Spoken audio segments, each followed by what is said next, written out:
हाँ जी, नमस्कार। नमस्कार सभी को।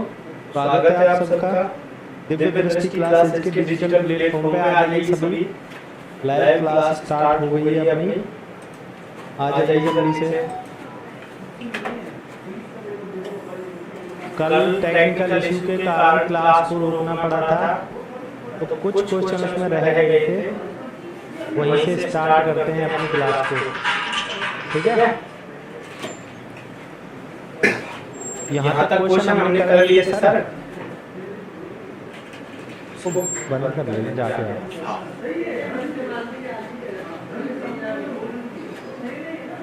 हाँ जी, देख रहा हूँ मैं आपके कमेंट, देख लूँ एक बार ओपन। ठीक है। कल हमारी जो क्लास थी उसमें टेक्निकल इशू के कारण हमें बीच में रोकनी पड़ी थी। आज हम वहीं से स्टार्ट करेंगे जहां हमने कल छोड़ा था, ठीक है। आ जाइए जल्दी से। क्वेश्चन नंबर 21 था, जीन पियाजे के अनुसार, जीन पियाजे के अनुसार कम महत्वपूर्ण क्या है। इस क्वेश्चन पे हमने क्लास को छोड़ा था। तो जीन पियाजे साहब हैं जो संवेदना, प्रत्यक्षीकरण और संप्रत्यय, इन तीनों को ज्ञान की सीढ़ी मानते हैं, है ना। जीन पियाजे साहब के अनुसार ज्ञान की पीढ़ी क्या है। पहली पीढ़ी ने सीढ़ी। पहली सीढ़ी है संवेदना, सेंसेस। दूसरी सीढ़ी है प्रत्यक्षीकरण। तीसरी सीढ़ी है संप्रत्यय, कॉन्सेप्ट्स, ठीक है। ये क्या बोलते हैं, ये बोलते हैं सबसे पहले कोई आदमी है जो वो संवेदनाएं इकट्ठी करता है, अपनी पांचों इंद्रियों के द्वारा संवेदनाएं इकट्ठी करता है। उन संवेदनाओं को प्रोसेस करता है, मतलब समझता है। उस प्रक्रिया को क्या बोलते हैं हम, परसेप्शन या प्रत्यक्षीकरण। जब वो प्रत्यक्षीकरण कर लेता है उसके बाद कॉन्सेप्ट्स का क्या होता है, निर्माण होता है। मतलब ज्ञान के निर्माण की कितनी सीढ़ियां बताई है पियाजे साहब ने, 3 सीढ़ियां बताई हैं। कौन कौन सी, संवेदना, प्रत्यक्षीकरण और संप्रत्यय, ठीक है। ये जो भाषा है इसको इन्होंने महत्व नहीं दिया है। ये बोलते हैं भाषा का जो विकास है वो अलग से होता है, साथ साथ होता है, लेकिन अलग अलग होता है। ज्ञान का निर्माण भाषा से कोई प्रभावित नहीं होता है, क्योंकि जो आदमी बोल नहीं सकते उनके अंदर भी ज्ञान का निर्माण होता है, ठीक है। लेकिन वाइगोत्स्की साहब हैं जो वो बोलते थे जो भाषा है वो बेहद इंपॉर्टेंट है ज्ञान के निर्माण में, है ना। चलते हैं अगले क्वेश्चन पे। क्वेश्चन नंबर 22, जीन पियाजे के अनुसार संज्ञानात्मक विकास की कितनी अवस्थाएं हैं। जीन पियाजे साहब ने संज्ञानात्मक विकास की कितनी अवस्थाएं बताई हैं।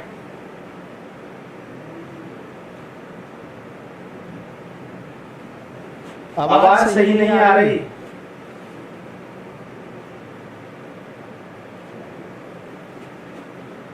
एक सेकंड, एक सेकंड, अभी सही करते हैं इसको, है ना। अभी सही करते हैं आवाज को।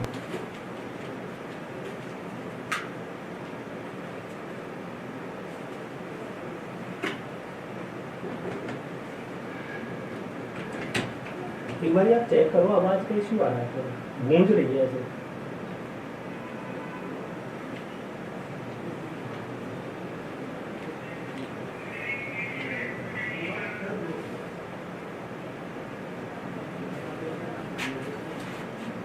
अभी इशू ठीक हो जाएगा, रुकिए थोड़ा ना, वेट करिए।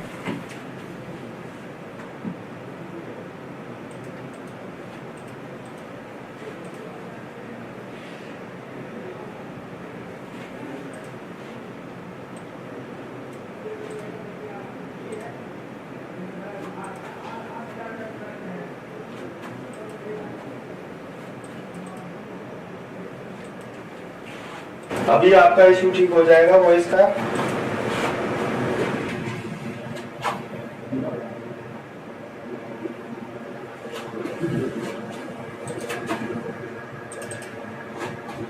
देखें सर, सही आई।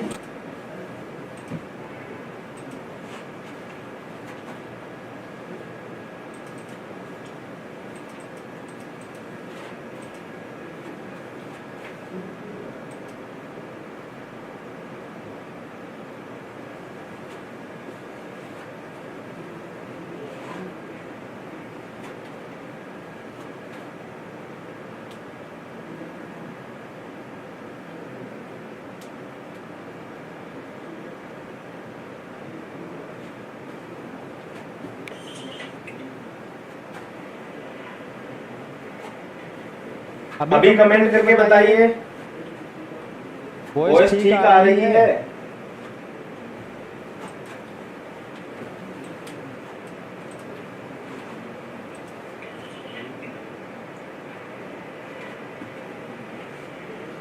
अभी कमेंट करके बताइए वॉइस ठीक आ रही है।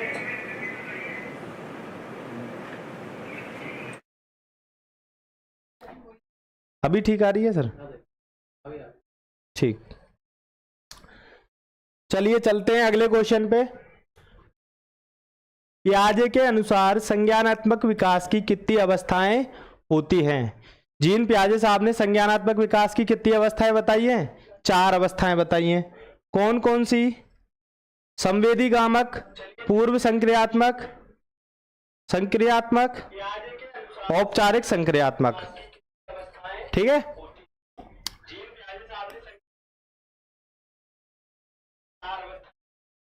चलते हैं अगले क्वेश्चन पे।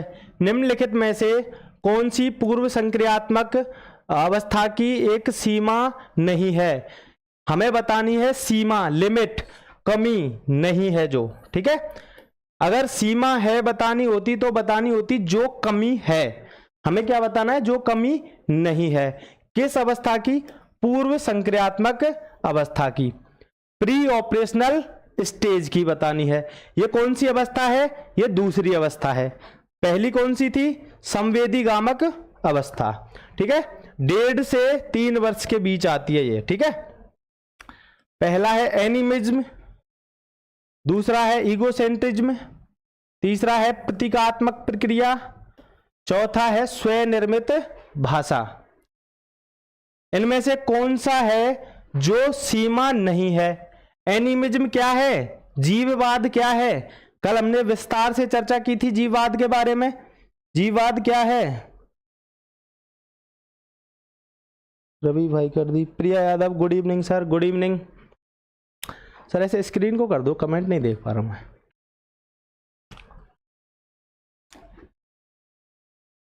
जीववाद क्या है? जीववाद में बताया था जो बच्चे होते हैं वो निर्जीव चीजों को सजीव मानने लग जाते हैं, है ना। बच्चे बोलते हैं आज सूरज बहुत उदास है। ये आया हुआ क्वेश्चन है, आज सूरज बहुत उदास है। किसका उदाहरण है? एनिमिज्म का। किसका है? एनिमिज्म का, जीववाद का उदाहरण है। अगला है ईगोसेंट्रिज्म। ईगोसेंट्रिज्म क्या है? ये भी एक कमी है ना। ये भी पूर्व संक्रियात्मक अवस्था की एक कमी है, ईगोसेंट्रिज्म। इसमें क्या है? बच्चा खुद को पूरी दुनिया का केंद्र मानता है, अपने इर्द गिर्द सभी घटनाओं को होता हुआ देखता है। यह भी क्या है? एक लिमिट है, कमी है। उसके बाद स्वनिर्मित भाषा क्या है? खुद की बातों को बताने के लिए, खुद के बारे में ज्यादा से ज्यादा बताने के लिए वो अपनी भाषा को खुद से निर्मित करता है। 2 वर्ड फेज बोलता है ना। छोटे छोटे 2-2 शब्दों को मिला के अपनी भाषा निर्मित करता है, जिसका कोई औचित्य नहीं होता, वो सही नहीं होती है। ठीक है, तो ये भी गलत हो गई। ये क्या है? प्रतीकात्मक प्रक्रिया। वो प्रतीकों से वस्तुओं को पहचानने लग जाता है, और ये एक पॉजिटिव साइड है इसकी। ठीक है, चलते हैं अगले क्वेश्चन पे। तार्किक चिंतन की अवस्था है। तार्किक चिंतन किस अवस्था में स्टार्ट हो जाता है ना। तार्किक चिंतन किस अवस्था में स्टार्ट हो जाता है बताइए? संवेदीगामक अवस्था में? जी नहीं। पूर्व संक्रियात्मक अवस्था में? जी नहीं। मूर्त संक्रियात्मक अवस्था में। औपचारिक संक्रियात्मक अवस्था में तो ये रहता ही है ना। हाइपोथेटिको डिडक्टिव रीजनिंग ये सभी आ जाती हैं। आगमनात्मक चिंतन, निगमनात्मक चिंतन, ये कहाँ स्टार्ट होते हैं? ये होते हैं औपचारिक संक्रियात्मक अवस्था में। और जो तार्किक चिंतन है वो कहां से प्रारंभ हो जाता है? वो हो जाता है मूर्त संक्रियात्मक अवस्था से। प्रिया यादव, बी नहीं है, इसका उत्तर क्या है? सी, मूर्त संक्रियात्मक अवस्था से प्रारंभ हो जाता है। चलते हैं अगले क्वेश्चन पे। जीन पियाजे ने गैर नैतिक काल किसे कहा है? Non moral period. पियाजे साहब ने जो अपने नैतिक विकास का सिद्धांत दिया था उसमें 4 प्रकार या 4 अवस्थाएं बताई थी। नैतिक विकास की कितनी अवस्थाएं बताई थी? 4 अवस्थाएं। पहला है गैर नैतिक काल। एज क्या थी? 0 से 4 वर्ष। मतलब जो 0 से 4 वर्ष का बच्चा होता है ना तो वो नैतिक होता है ना वो अनैतिक होता है। तो क्या होता है? वो होता है गैर नैतिक। उसको नैतिकता से मतलब नहीं है, वो नैतिकता के बारे में कुछ भी नहीं जानता है। तो ये क्या है? गैर नैतिक काल या गैर नैतिक पीरियड। उसके बाद अगली है 4 से 7 वर्ष। 4 से 7 वर्ष है, यह है परायत्ता की नैतिकता। क्या है? परायत्ता की नैतिकता, हेटेरोनोमी मोरालिटी। क्या है? हेटेरोनोमी मोरालिटी। परायत्ता की नैतिकता का मतलब क्या है? वो दूसरे लोगों को देख के नैतिक होने का प्रयास करता है। जो दूसरे लोग बताते हैं ये अच्छा है, वो करने का प्रयास करता है। तो इसका मतलब क्या है? वो खुद के ऊपर डिपेंड नहीं है, दूसरों के ऊपर उसकी नैतिकता क्या करती है? डिपेंड। ये क्या है? परायत्ता की नैतिकता। उसके बाद 7 से 9 वर्ष, ये 2 वर्ष का समय पियाजे साहब ने बताया संक्रमण का काल है। क्या है? संक्रमण का काल। उसके बाद अगला है 9 से अधिक। जब बच्चा 9 वर्ष से अधिक हो जाता है, अधिक उम्र का हो जाता है, तो उसकी जो नैतिकता है वो ऑटोनॉमस बन जाती है। कैसी बन जाती है? ऑटोनॉमस, स्वायत्ता की नैतिकता। चलते हैं अगले क्वेश्चन पे। इसका आंसर ए हो गया है ना। क्वेश्चन नंबर 26, हेंज की दुविधा, शिकागो बॉयज 72, ये प्रयोग किससे संबंधित है ना? हेंज की, लॉरेंस कोहलबर्ग साहब ने जो नैतिक विकास का जो मॉडल दिया था उसमें शिकागो के 72 लड़कों पे, 72 छोटे छोटे बच्चों पे प्रयोग किया था, है ना। उनके सामने हेंज की दुविधा रखी थी, ठीक है। उनके सामने क्या रखी थी? हेंज की दुविधा। कभी जो क्लास होगी थ्योरी की उसमें इसको विस्तार से बताएंगे, हेंज की दुविधा होती क्या है, क्या चीज है ये, ठीक है। किसके संबंधित है? लॉरेंस कोहलबर्ग साहब से। अगला क्वेश्चन, किशोरों में संवेग नियंत्रण का सबसे अच्छा उपाय निम्नलिखित में से कौन सा है? जो किशोर अवस्था है, जिसको आंधी तूफान झंझावतों की अवस्था बताया गया है ना, वैलेंटाइन साहब ने बताया था ना, जिसको बताया कि इस अवस्था में संवेग सबसे ज्यादा प्रभावित करते हैं बच्चे को। इतने ज्यादा संवेग आ जाते हैं वो संभल नहीं पाता है उन संवेगों से, है ना। तो इसका जो नियंत्रण है वो सबसे अच्छे तरीके से कैसे कर सकते हैं हम संवेगों का? युक्तिकरण से। युक्तिकरण क्या है? कोई बहाना बना के, जैसे कोई बच्चा है वो स्कूल नहीं जाता है, अब वो बहाना लगा रहा है कि मैं स्कूल इसलिए नहीं जाता हूं कि स्कूल जाने वाले टाइम में मैं अच्छे कार्य करता हूं, है ना, समाज की भलाई के कार्य करता हूं। तो ये क्या है? उसका युक्तिकरण है। या कोई बच्चा क्रिकेट में बहुत अच्छा है, क्रिकेट खेलता है और वो पढ़ाई नहीं करता है, तो वो क्या कहेगा कि मैं क्रिकेट खेल लेता हूं बहुत अच्छा, पढ़ने में मैं कमजोर हूं। इसका मतलब क्या है? उसने युक्तिकरण कर दिया, है ना, और उसकी जगह उसने दूसरी बात बता दी, ठीक है। उसके बाद प्रक्षेपण। प्रक्षेपण है दूसरों पे डालना। प्रक्षेपण क्या है? दूसरों पे डालना, परिस्थिति पे डालना, समय पे डालना। कोई भी अपनी जो कमजोरी है वो या तो समय पे डाल दी जाती है, या दूसरों पे डाल दी जाती है, या किसी और पे प्रक्षेपित कर दी जाती है। ये क्या है? प्रक्षेपण। उसके बाद शोधन क्या है? अपने जो संवेग हैं उनको आने देता है और उनमें जो अच्छे अच्छे चेंजेस हैं वो करने लग जाता है। ये क्या है? शोधन, ठीक है। उसके बाद अगला क्या है? दमन, सप्रेशन, मतलब अपने संवेगों का दमन कर ले। तो दमन से तो दिक्कत हो जाएगी क्योंकि अनकॉन्शियस में चले जाएंगे और बाद में आके वो समस्या खड़ी करेंगे जो संवेग है। तो सबसे अच्छी युक्ति कौन सी हो गई? शोधन। चलते हैं अगले क्वेश्चन पे। क्वेश्चन नंबर 28, किशोरावस्था आदर्शों की अवस्था है, सिद्धांत के निर्माण की अवस्था है, साथ ही जीवन का सामान्य समायोजन है। यह परिभाषा देने वाले कौन हैं? सी। यह परिभाषा जीन पियाजे साहब ने दी है। किसने दी है? जीन पियाजे साहब ने। क्या बताया है? किशोरावस्था आदर्शों की अवस्था है, सिद्धांत के निर्माण की अवस्था है, साथ ही जीवन का सामान्य समायोजन है। जीन पियाजे साहब ये भी बताते थे ना, मॉरलिटी के डेवलपमेंट में उन्होंने क्या बताया था? नैतिक विकास के सिद्धांत में क्या बताया था उन्होंने? कि जो 9 वर्ष के बाद है बच्चा ऑटोनोमस हो जाता है। हाँ जी, सभी सर की क्लास को लाइक कर दें, सर बोल रहे हैं लाइक कर दीजिए क्लास को, है ना। तो ऑटोनोमस मॉरलिटी आ जाती है, इसका मतलब खुद से खुद के नियम बनाने लग जाता है, खुद के सिद्धांतों का निर्माण कर रहा है। यही अवस्था किसने बताई थी? जीन पियाजे साहब ने। आदर्शों की अवस्था है, ये भी किसने बताया? जीन पियाजे साहब ने, ठीक है। चलते हैं अगले क्वेश्चन पे। किशोरों की जटिल अवस्था के कारण किशोरों के अध्ययन का विषय क्या होना चाहिए? किशोरों की जो अवस्था है वो बड़ी जटिल अवस्था है ना। बच्चों को बड़ी समस्या का सामना करना पड़ता है, वो कई चीज़ों के बारे में जानते नहीं है, कई नए नए चेंजेज होते हैं, कुछ आंतरिक कुछ बाहरी, कुछ तो हार्मोनल चेंजेज होते हैं जिनके कारण उनको एकदम से अजीब अजीब सी चीज़ें दिखने लगती हैं, अजीब अजीब वो हरकतें करने लगते हैं, एकदम से शरीर का भी बहुत अच्छे से विकास हो जाता है, तो वो कंफ्यूज रहते हैं। जो किशोर हैं वो क्या रहते हैं, कंफ्यूज रहते हैं।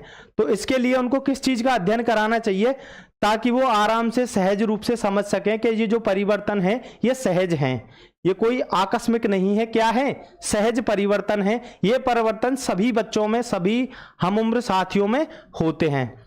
इसके लिए क्या पढ़ाना चाहिए उनको, शारीरिक, क्या केवल शारीरिक से काम चल जाएगा, जी नहीं। क्या मानसिक से चल जाएगा, जी नहीं। क्या बौद्धिक से चल जाएगा, जी नहीं। उनको सभी बातें पढ़ानी चाहिए, ये तीनों बातें पढ़ानी चाहिए। इसका मतलब शरीर तथा मन संबंधी, शरीर तथा मन संबंधी जो विषय हैं वो बच्चों को पढ़ाने चाहिए। चलते हैं अगले क्वेश्चन पे। किशोर अवस्था एक नया जन्म है, इसमें उच्चतर और श्रेष्ठतर मानव विशेषताओं का जन्म होता है।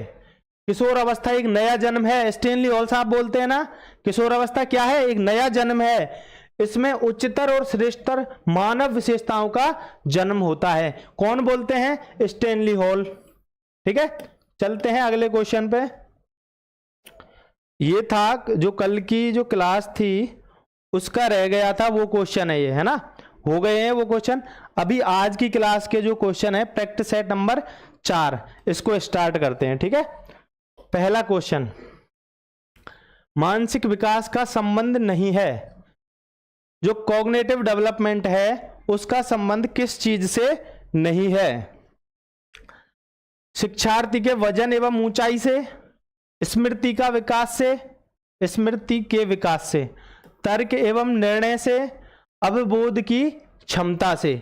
कौन सी इनमें से ऐसी चीज है जिसका संबंध संज्ञानात्मक विकास से नहीं है, कॉग्निटिव डेवलपमेंट से नहीं है, मानसिक विकास से नहीं है। क्या शिक्षार्थी के वजन और ऊंचाई का संबंध मानसिक विकास से है, आप बोलेंगे जी नहीं सर, इसका संबंध किससे है, शारीरिक विकास से। तो इसका उत्तर ऑप्शन नंबर ए हो जाएगा। ठीक है, बाकी ये जो सभी चीजें हैं इनका विकास है ये मानसिक विकास के अंदर आता है।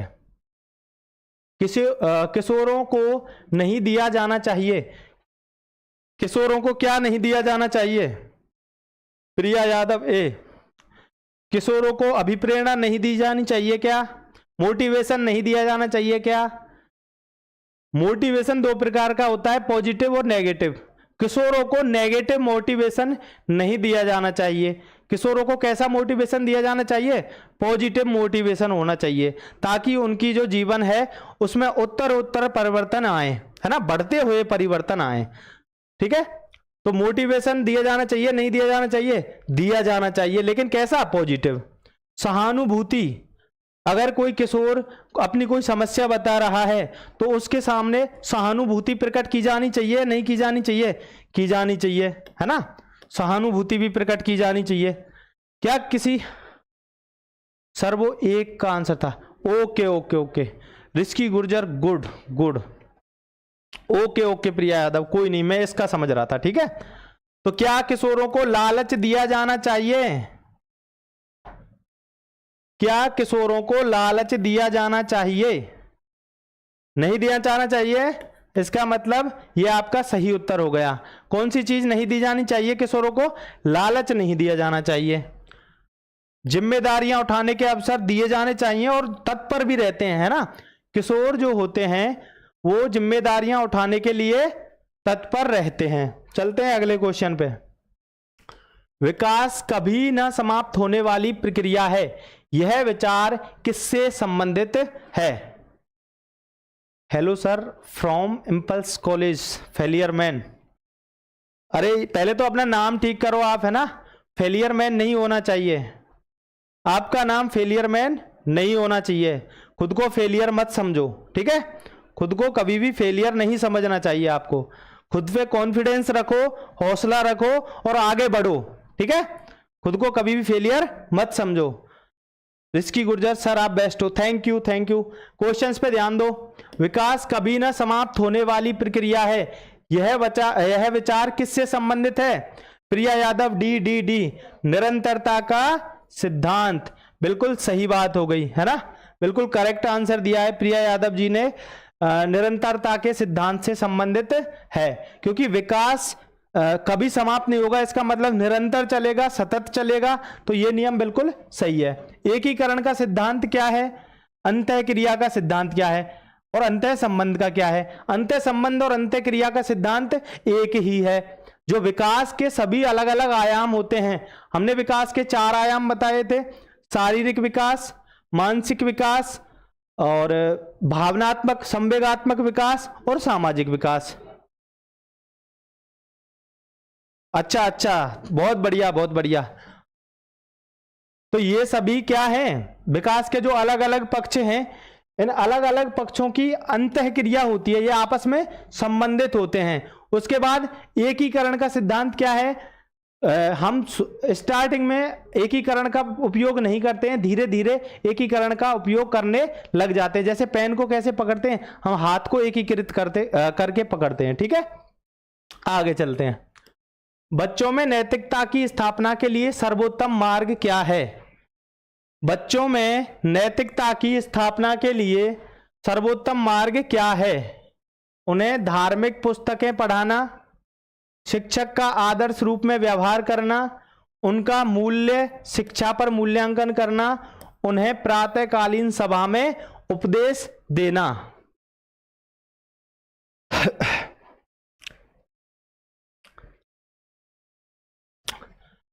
बच्चों में नैतिकता की स्थापना के लिए सर्वोत्तम मार्ग क्या है? बच्चों को अगर हमें नैतिक बनाना है, उनको अच्छी अच्छी बातें अगर हमें सिखानी है, तो सबसे पहले हमें क्या करना होगा? सबसे पहले हमें उनको आदर्श के रूप में दिखाना होगा, है ना? सर मुझे थोड़ा मोटिवेशन कीजिए, मैं थोड़ा आलसी हूं। अरे नहीं, आलसी नहीं रहना चाहिए, है ना? आलसी नहीं रहना चाहिए, आपको सेल्फ मोटिवेटेड होना चाहिए। हाँ, अभी पढ़ाई पे ध्यान दो पालिंदर गुर्जर, बिल्कुल सही, अभी पढ़ाई पे ध्यान दो, है ना? क्वेश्चंस हो जाओ, उसके बाद हम आपसे चर्चा करेंगे, तब बताना आपकी समस्या। ठीक है, पहले क्वेश्चन कर लेते हैं।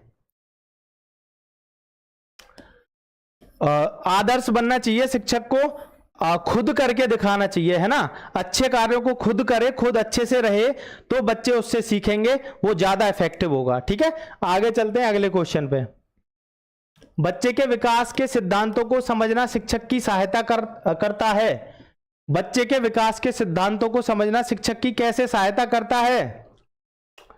शिक्षार्थी की आर्थिक पृष्ठभूमि को पहचानने में, शिक्षार्थियों को क्यों पढ़ना चाहिए और औचित्य स्थापित करने में, शिक्षार्थियों की विभिन्न अधिगम शैलियों को प्रभावी रूप से संबोधित करने में, शिक्षार्थी के सामाजिक स्तर को पहचानने में। जो बालक के विकास, वोकन कल्चर 05 डी। अभी देखते हैं, है ना? अभी देखते हैं आपका सही है गलत है। शिक्षार्थी की आर्थिक पृष्ठभूमि को पहचानने से शिक्षक को कोई मतलब नहीं होना चाहिए, है ना? बच्चा गरीब हो या अमीर हो, इसका कोई इफेक्ट नहीं होना चाहिए। उसके बाद शिक्षार्थियों को क्यों पढ़ना चाहिए, इसका औचित्य। अरे जो शिक्षा का उद्देश्य है उसको स्थापित करने के लिए डेवलपमेंट का पता होना चाहिए क्या? नहीं, शिक्षा का उद्देश्य पहले से ही निश्चित है। शिक्षा का क्या उद्देश्य है? किसी भी बच्चे को एक अच्छा सुसंस्कृत मानव के रूप में प्रदर्शित करे, जो समाज में एक अच्छा कदम उठाए, है ना? समाज के लिए भलाई के कार्य करे।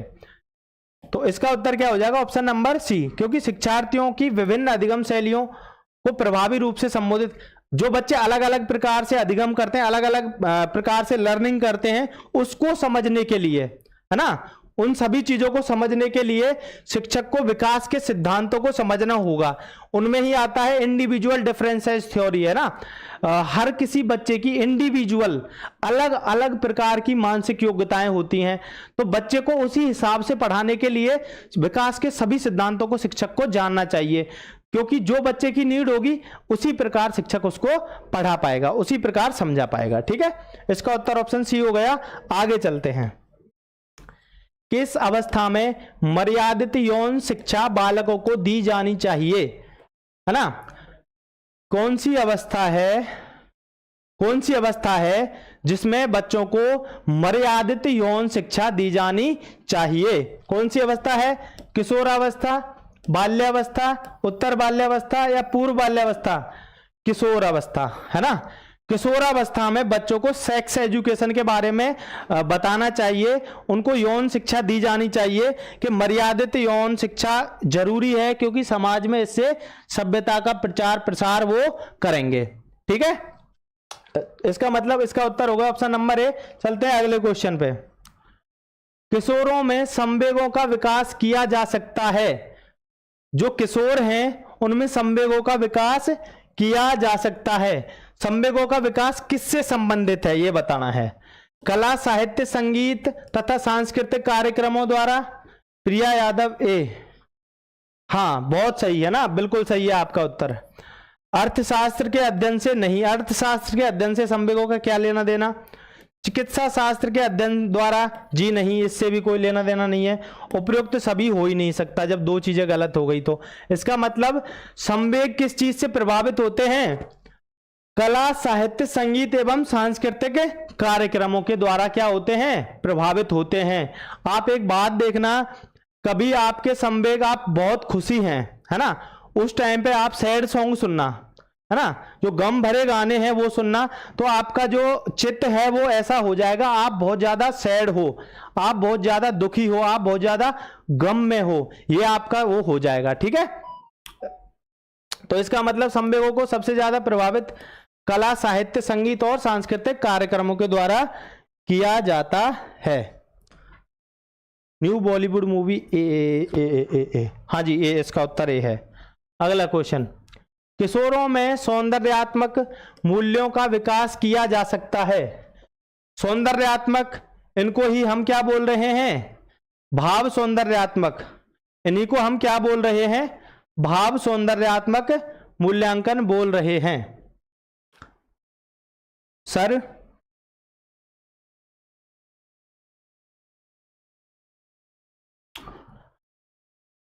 गजब सर, आपका पढ़ाने का तरीका सबसे अलग है। जी जी बहुत बढ़िया, थैंक यू भैया, है ना। अच्छे से पढ़ो, आप ध्यान से पढ़ो, है ना। और इस फेलियर मैन को ब्लॉक करो, है ना, इसको ब्लॉक करो, ये कमेंटबाजी कर रहा है, पढ़ने पे ध्यान नहीं दे रहा है। विज्ञान के अध्ययन से सौंदर्यात्मक मूल्यों को किससे विकसित किया जा सकता है? क्या विज्ञान के अध्ययन से, क्या संगीत और चित्रकला के, भाषा के, या वाद विवाद द्वारा? तो सौंदर्यात्मक जो मूल्य हैं वो संवेगों को प्रभावित करते हैं। किसको प्रभावित करते हैं? संवेगों को प्रभावित करते हैं। तो इसको संगीत और चित्रकला के द्वारा विकसित किया जा सकता है। किसके द्वारा? संगीत और चित्रकला के द्वारा। चलते हैं अगले क्वेश्चन पे। किशोरावस्था के संबंध में कौन सा कथन सही है? किशोरावस्था के संबंध में कौन सा सही है ये बताना है हमें, है ना।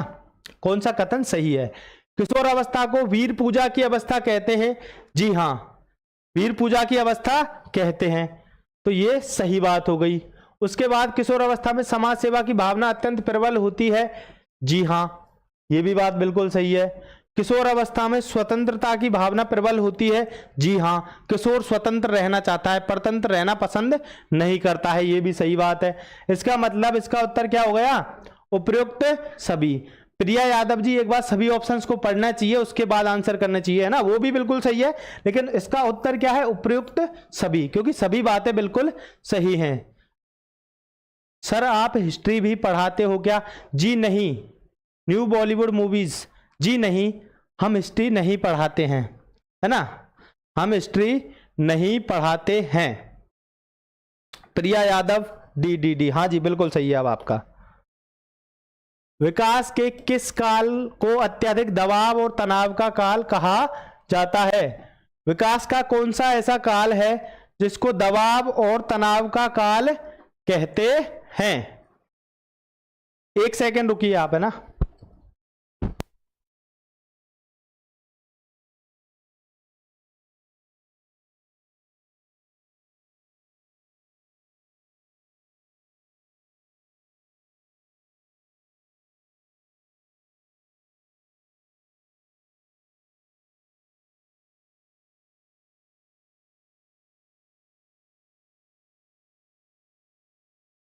हाँ जी, आ जाइए। विकास के किस काल को अत्यधिक दबाव और तनाव का काल कहा जाता है? विकास का कौन सा काल है जिसको अत्यधिक दबाव और तनाव का काल कहते हैं? यह है किशोरावस्था।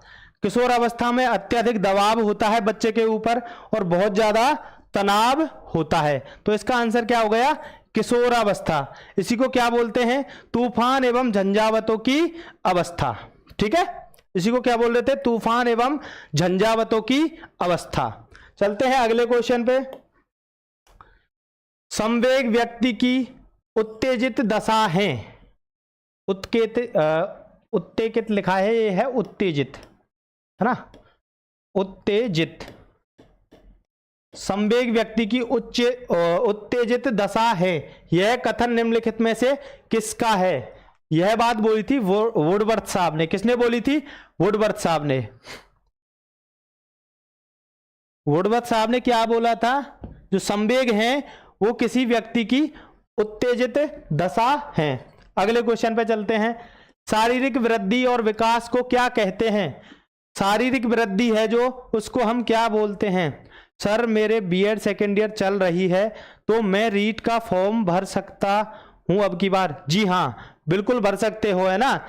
जैसे ही आप बीएड या बीएसटीसी कोई सी भी उसमें एग्जाम वो लेते हैं, एडमिशन लेते हैं, उसके तुरंत बाद आप रीट दे सकते हैं, उसके तुरंत बाद आप सीटेट दे सकते हैं, कहीं का भी कोई भी प्री एग्जाम दे सकते हैं। लेकिन शर्त यह है कि जो मुख्य परीक्षा होगी उससे पहले आपकी जो डिग्री या डिप्लोमा है वो कंप्लीट हो जाना चाहिए। ठीक है। तत्परता, अभिवृद्धि, गतिशीलता, आनुवांशिकता। तो शारीरिक वृद्धि और विकास किसको बोलते हैं? हम अभिवृद्धि को बोलते हैं। ये बात हमने पहले ही चर्चा की हुई है। चलो अगले क्वेश्चन पे। किस अवस्था के सामाजिक विकास में यौन विरोध की भावना पाई जाती है? कौन सी अवस्था में बच्चे को यौन विरोध की भावना पाई जाती है? शैशवावस्था में, पूर्व बाल्यावस्था में, उत्तर बाल्यावस्था में या किशोरावस्था में? तो इसका उत्तर हो जाएगा ऑप्शन नंबर सी, उत्तर बाल्यावस्था में। उत्तर बाल्यावस्था में बच्चे को यौन विरोध की भावना पाई जाती है बच्चों में। इसका हम बेहतर से बेहतर एग्जाम्पल क्या देख सकते हैं? इसका एग्जाम्पल हम देख सकते हैं, जो बच्चे होते हैं 12 साल से कम के, जो बच्चे होते हैं 6 से 7 से बड़े और 12 से कम, जो इस उम्र के बीच के जो बच्चे होते हैं वो विपरीत लिंगी आकर्षित नहीं होते हैं, उनमें समलिंगी आकर्षण होता है। उनके जो दोस्ती हैं वो समलिंगियों से होती हैं।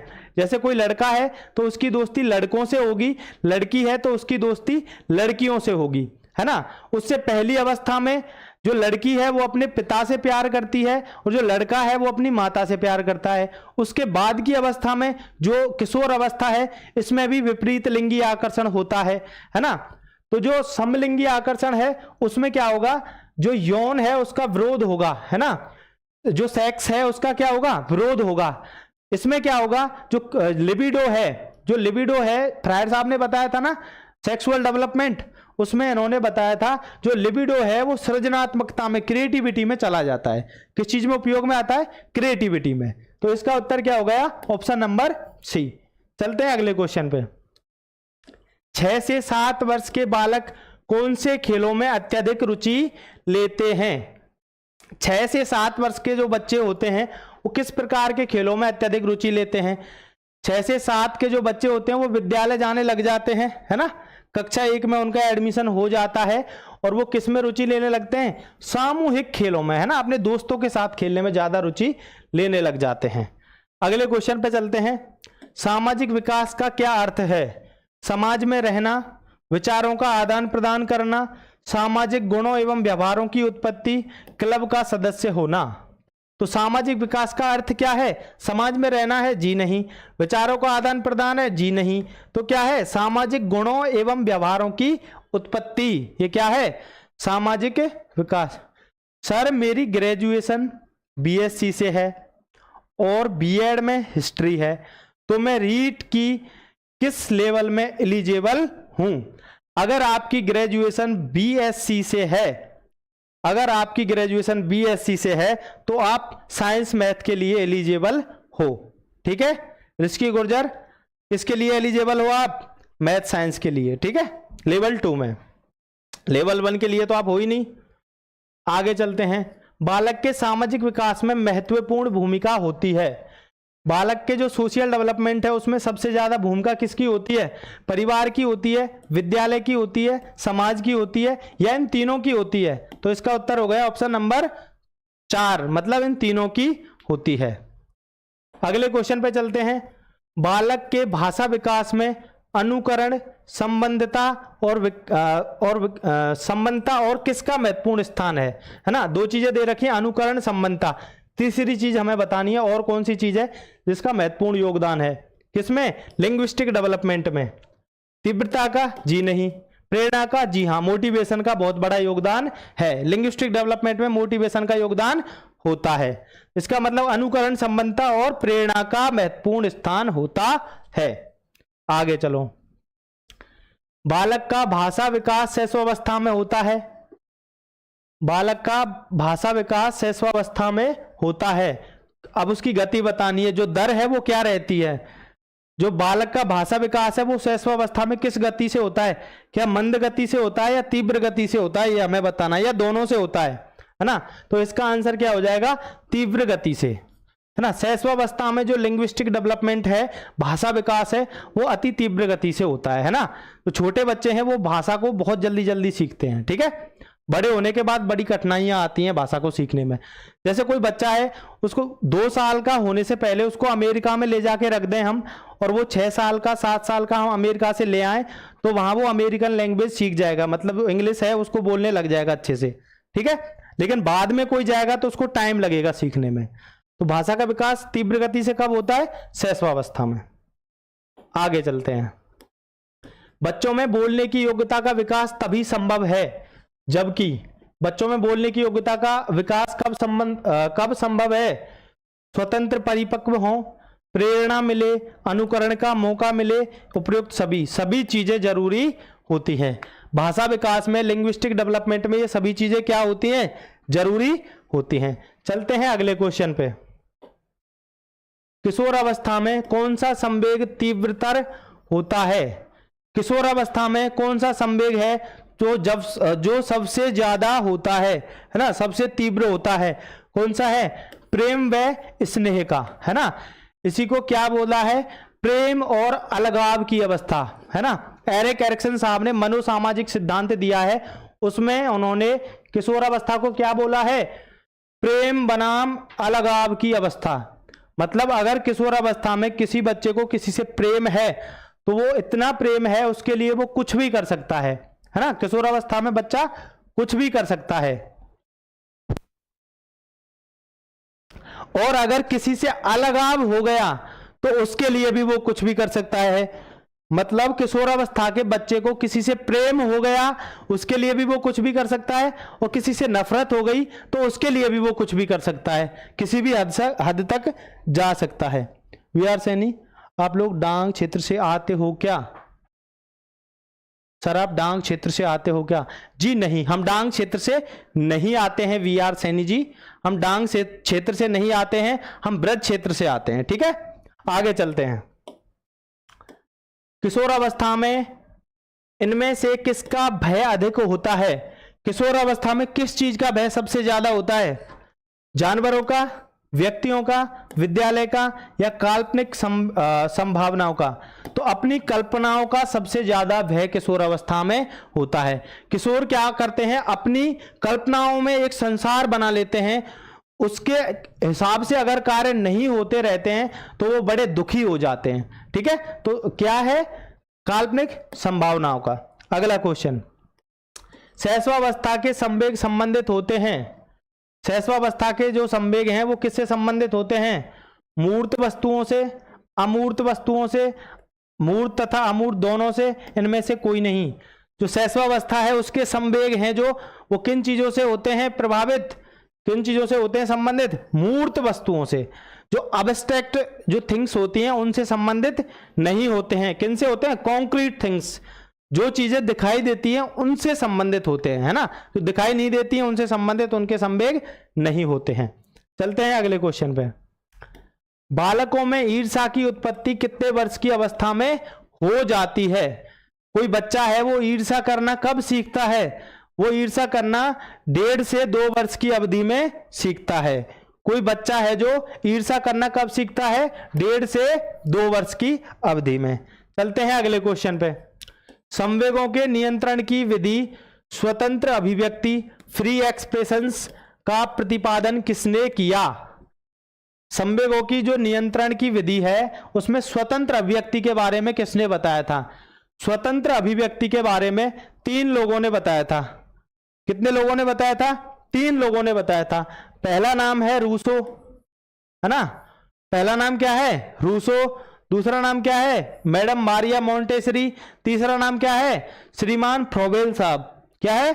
श्रीमान फ्रोबेल साहब। मतलब इन तीनों ने क्या बताया था? बच्चों की फ्रीडम एक्सप्रेशन होनी चाहिए, स्वतंत्र अभिव्यक्ति दी जानी चाहिए बच्चों को। ठीक है, तीनों ने ही बच्चों के क्षेत्रों में कार्य कराए। जो रूसो है इनके शिष्य का नाम क्या था? इमाइल। क्या नाम था? इमाइल। और ये कैसा शिष्य था? काल्पनिक शिष्य था। ठीक है, और इनकी जो बुक है उसका नाम क्या था? इमाइल। ठीक है, उसी के नाम पे इनकी बुक का नाम था। आगे चलते हैं अगले क्वेश्चन पे। इसका मतलब पहले का उत्तर दोनों हो गया। सूक्ष्म क्रियात्मक कौशलों के अंतर्गत क्या आता है? मैंने विस्तार से बताया था कि सूक्ष्म क्रियात्मक कौशल क्या होते हैं और जो स्थूल क्रियात्मक कौशल हैं वो क्या होते हैं। ये हमने पिछली क्लास में चर्चा की है विस्तार से। तो अब आपको बताना है कौन सा है जो सूक्ष्म क्रियात्मक कौशल है। पकड़ना, जैसे कोई बच्चा पेन को पकड़ेगा तो कैसे पकड़ेगा? 2 उंगलियों और 1 अंगूठे से पकड़ेगा। इसका मतलब शरीर का कुछ हिस्सा काम में आ रहा है, दिमाग ठीक ठाक बच्चे का लगेगा इसमें। ठीक है साहब। उसके बाद लिखना, लिखने में दिमाग का उपयोग होगा और जो शरीर का उपयोग है वो बहुत कम होगा। ये भी सही हो गई। उसके बाद चित्र बनाना, चित्र बनाने में भी बच्चे को दिमाग तो ज्यादा लगाना पड़ेगा, शरीर का कम उपयोग करना पड़ेगा। मतलब तीनों के तीनों क्या है? सूक्ष्म क्रियात्मक कौशल। अगला क्वेश्चन, बालकों में लिखने की क्रिया का विकास होता है। बालक लिखना कब सीखता है? जी जी, डी बिल्कुल सही है। बालकों में लिखने की क्रिया का विकास कब होता है? किस आयु काल में बच्चा लिखना सीखना प्रारंभ करता है, यह बताना है हमें, है ना? तो 2 से जो 3 वर्ष की आयु है, जो 2 से 3 वर्ष की आयु है, इसमें बच्चा लिखना प्रारंभ कर सकता है, सीखना, है ना? सीखना प्रारंभ करने की एज है ये। बहुत बढ़िया, बी बिल्कुल सही है प्रिया यादव जी का। अगला क्वेश्चन, वस्त्र पहनने के कौशल में बालिकाएं है ना, बालकों की तुलना में जल्दी निपुणता हासिल कर लेती हैं। जो लड़कियां हैं वो लड़कों से पहले कपड़े पहनना सीख जाती हैं, है ना? 2 बच्चे हैं, एक लड़का है एक लड़की है, और दोनों हम उम्र हैं। तो दोनों में लड़कियां पहले कपड़े पहनना सीख जाती हैं, लड़के बाद में कपड़े पहनना सीखते हैं। उसका कारण क्या है ये हम जान लेते हैं। वे अनुकरण से सीख जाती हैं। जी हाँ, अनुकरण से तो दोनों ही सीखते हैं, है ना? अनुकरण मतलब किसी को फॉलो करके सीखना। तो अनुकरण से तो दोनों ही सीखते हैं। सीखने की क्षमता क्या लड़कियों में अधिक होती है? जी नहीं। ना ही लड़कों में सीखने की क्षमता अधिक होती है, ना ही लड़कियों में सीखने की क्षमता अधिक होती है ना? दोनों में इंडिविजुअल डिफरेंसेस के हिसाब से हो सकती है। हो सकता है किसी लड़की में सीखने की क्षमता बहुत अधिक हो, किसी लड़के में बहुत कम हो सकता है किसी लड़के में सीखने की क्षमता बहुत अधिक हो और किसी लड़की में बहुत कम हो। ठीक है, तो ऐसा कुछ भी निश्चित नहीं है। उसके बाद वे बालकों से अधिक निपुण होती हैं। क्या वो लड़कों से अधिक निपुण होती हैं? जी नहीं। मास्टरी हासिल की है? जी नहीं। इसका मतलब उनकी कलाई लचीली होने के कारण वे मांसपेशीय संयोजन आसानी से कर लेती हैं। जो लड़कियां होती हैं उनकी कलाई कैसी होती हैं? लचीली होती हैं। इस कारण से मांसपेशीय संयोजन वो आसानी से और जल्दी सीख जाती हैं। ठीक है, चलते हैं अगले क्वेश्चन पे। क्रियात्मक विकास का अर्थ क्या है?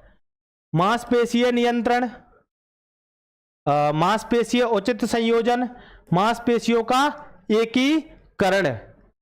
जो क्रियात्मक कार्य, जो शारीरिक कार्य होते हैं उनको करने में हमें बताना है कि उसका अर्थ क्या है। मांसपेशीय नियंत्रण से होता है? जी हाँ। मांसपेशीय उचित संयोजन से होता है? जी हाँ। मांसपेशियों के एकीकरण से होता है? जी हाँ। इसका मतलब उपयुक्त सभी। अगला क्वेश्चन, लंबाई की वृद्धि पर प्रभाव पड़ता है। लंबाई बढ़ने पर किस चीज का प्रभाव पड़ता है? पिट्यूटरी ग्लैंड मतलब पीयूष